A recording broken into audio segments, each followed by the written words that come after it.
yang coba kita perkenalkan. Ya.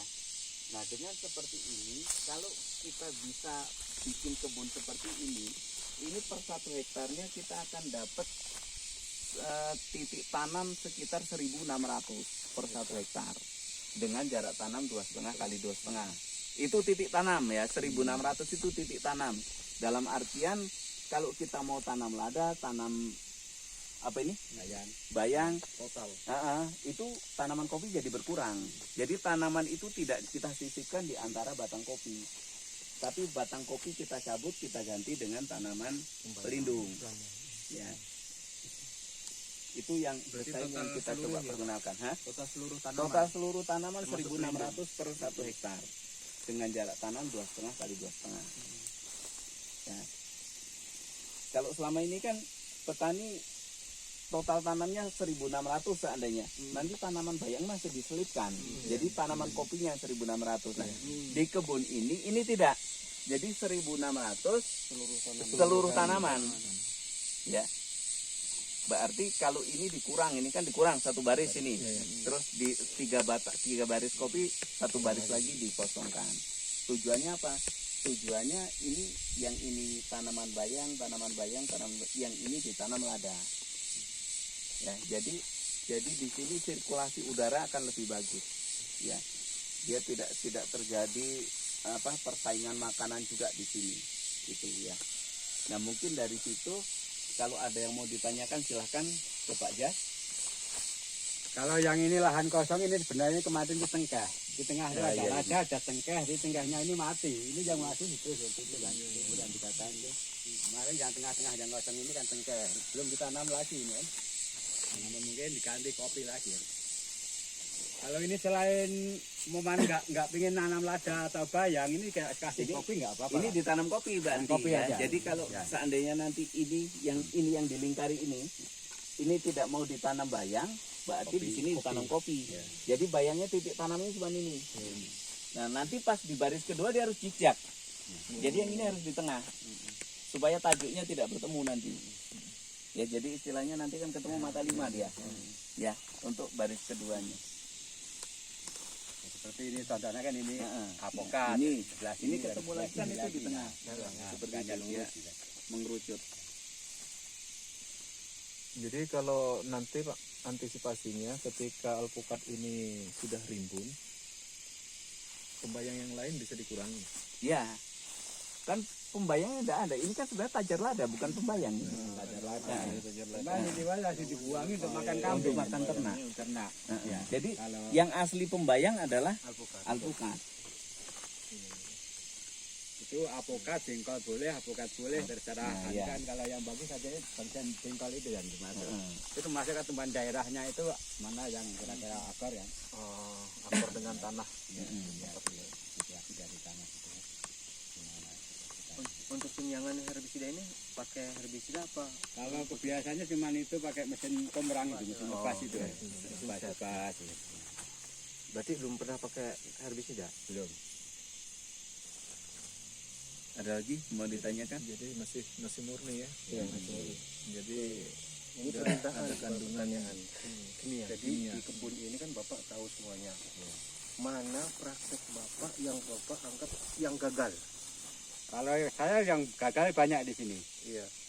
Yang utama dari pembibitan. Enggak pohon yang gagal maksudnya. Iya kan, jadi pohon kopi. pohon kopi yang gagal praktek gitu kan. Kan dalam 100% enggak mungkin 100% semuanya yang Bapak anggap gagal gitu. Kalau ini kan buahnya ada gitu ya. Ini udah jadi gitu kan.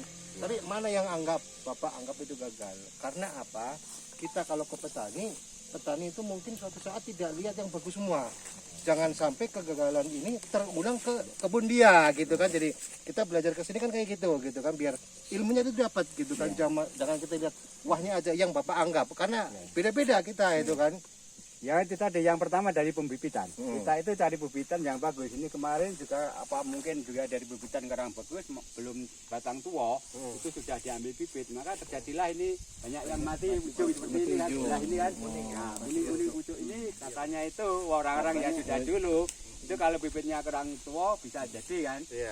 Yang itu kan dari posisi pembibitan yang pertama kan.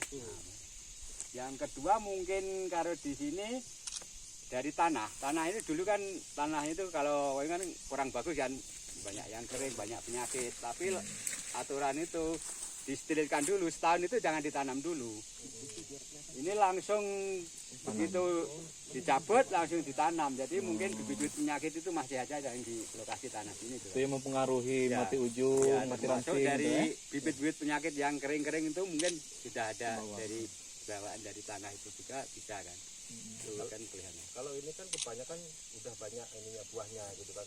Kan kemungkinan ada di sini karena Bapak pakai bibit kayak gitu yang banyak bidai gitu kan. Ada nggak sini pohon yang banyak bidainya gitu, bukan banyak buahnya itu. Banyak tunas. Ya. Ayo. Sepertinya kalau di sini cuma ada sebatang ya nggak buah. Ya, itu Yang paling ujung itu Nah, itu rencana kemarin itu sudah mau disambung. Itu sampai sekarang belum jadi Belum nyambung. terlaksana ya. Belum.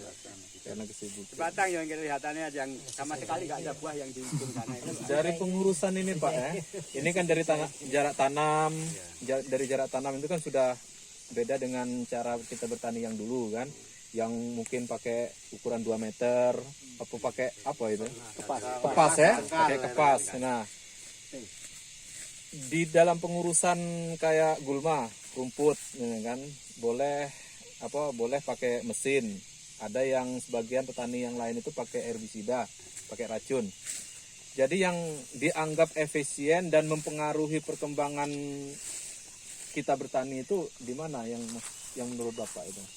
Kalau saya itu menurut itu dari perkembangan itu racun rumput itulah yang paling mempengaruhi dari batang-batang kopi, terutama yang itu ada TBM tuh, tanaman belum menghasilkan itu dipakai di tanah-tanah yang untuk di menghasilkan perkebunan itu ya? banyak pengaruh itu.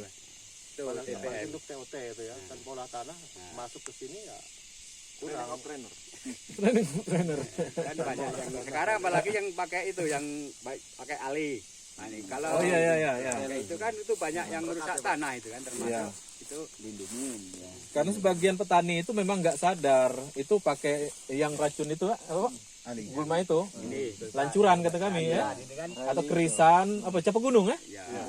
Itu biasanya mereka tuh pakai yang jenis apa ya? Lindomin ya. lindomin, Lindomin, alinya itu sentamin masuk, gitu kan. Jadi kata mereka merasa mampu untuk membasmi gulma, tapi mereka tidak menyadari pengaruhnya. Berarti barang itu bagus, tetapi cara kita menggunakannya yang kurang tepat. Bukan di situ ya. Iya, kurang tepat itu kan. Ini setahun ini pakai herbisida berapa kan Pak? Kalau herbisida Belum pernah ya? enggak. Belum pernah. pernah ya, belum pernah itu untuk ini. Waktu gombrangnya bulan berapa aja? Cuman Paling kalau modal ini sudah sekitar 2 bulan, 2 bulan 3 bulan nanti kelihatan anu gombrang lagi. Oh gitu, jadi nggak nentu lah ya. Ya, nggak Kalau nentu musim udah dari- agak tinggi baru. Masuk Tapi kalau pas belum, musim kemarau bisa agak panjang. Ya. Kalau kemarau agak panjang. artinya dari mulai tanam ini belum tersentuh oleh herbisida Pak. Sudah pernah. Kalau kita itu kan kadang-kadang kita pergi nggak ada di Iya, sini, nggak terlalu anu kan sudah dipakai. Cuman pakainya Roundup biasanya kan. Sekali juga ya Pak ya. Mesinnya Roundup ya pakai. Ya, maksudnya gini Pak, kita berkebun itu kan bagaimana pengeluaran kita masuk ke kebun sedikit mungkin, kita hasilnya sebanyak mungkin gitu kan. Kalau kita tukar pendapat kayak gini dan Bapak memang pelakunya kan ini lebih ini gitu kan, lebih terang gitu istilahnya itu kan, dari struktur tanahnya, kegemburan tanahnya, terus untuk kelihatan daunnya gitu kan, dibanding sini dengan maaf sebelah sana dikit gitu, sebelah sana dikit itu kan beda gitu kan. Nah, ini satu hal poin penting juga Pak bagi saya. Ini kan strategi topping. Topping ini sebenarnya topping ini bukan kalau topping benar yang disarankan oleh di IT segala macam bukan begini kan Pak. Ini kembali lagi sebenarnya alurnya kepada zaman dulu. Payung. Apa namanya? Punggeman, nah sistem punggem. Nah di sini Pak, karena kita sudah melewati itu berapa tahun ini soal punggem ini udah nggak tren lagi. Nah, dengan adanya ini kemungkinan akan tren lagi Pak dengan hasil yang seperti ini kan maksudnya udah tahu nih bukti. Nah banyak yang untuk pelaku petani muda sekarang untuk ngurus punggem ini apa namanya? Apa sih bahasanya? Pumpungan ya. Kopi pumpungan ini agak kesulitan tuh dalam pengaturan ini Pak. Nah ini belum jadi nih. Mungkin untuk tahun depan nih Pak baru benar-benar bisa apakah polanya akan dibuat 2 tingkat dengan skema gimana ini nih. atau masih seperti ini? Apakah tetap masih seperti ini atau yang tadi dibuat rencananya buat 2 tingkat ya Pak ya? Ya memang rencananya buat Buat 2 tingkat ya. seperti ini kan sudah 2 tingkat. Jadi Jadi ini sebenarnya ini ya